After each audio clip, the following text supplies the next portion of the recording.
amati mbégteeg bànneex di ànd ak yéen ñu tawlu ci 5M TV Sénégal jërë ngeen jëf. mbégteeg bànneex la ñuy am di ànd ak yéen mbokku internet yu 5M TV Sénégal xibaar yi la ca gën a fës ñu amuloon nag réunion jëm rek ngir bëgg wax ci parti Pastef mu mel ni samedi bi bureau politique ak député yi nga xam ni nekk nañu ca coordonnateur départementaux ak commissaire nag bu mouvement national bu cadre patriote di nag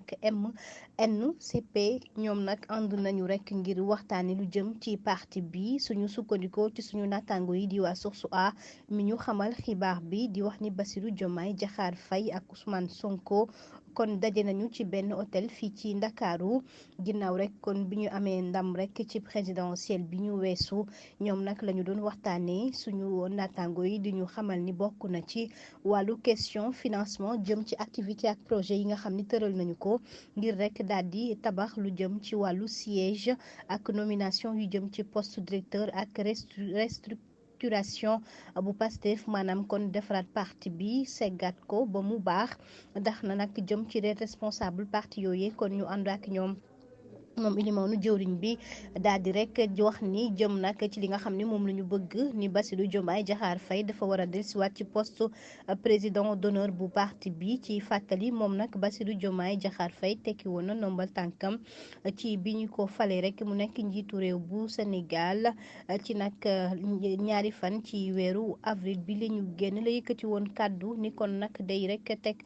poste nag lu jëm nag ci secrétaire général bu parti bi ginnaaw ñi nga xam ne tabb nañ leen ak responsabilité yi nga xam ni jox nañ leen ko fi mu nekk ni ñu ni kon loolu la ñuy xaar liggéey bi ñu amal ko suñu naataango yi di ñu xamal ni ba tey Ousmane Sonko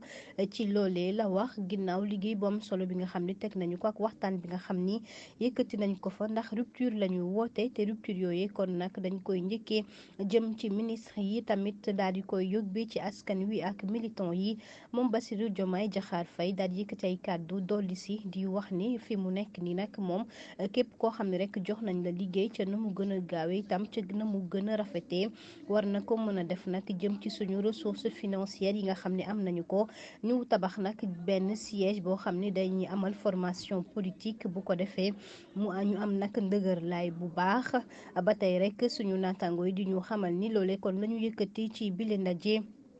ginnaaw defaraat parti Pastef ba mu gën a ñoŋ ndax Ousmane Sonko loolu la ñu sàkku. Sénégal ak réewu Mauritanie daal di nañuy sàkku rek ngir amal benn audit bu ñeel nag projet gazière fii ci réew mi ginnaaw rek lu jëm ci wàllu rek dépense yi nga xam ni teg nañu ko ak ci plateforme bi nga xam ni Mahada Bakar chargé de communication bu comité national mauritanien ci initiative jëm ci wàllu transparence des industries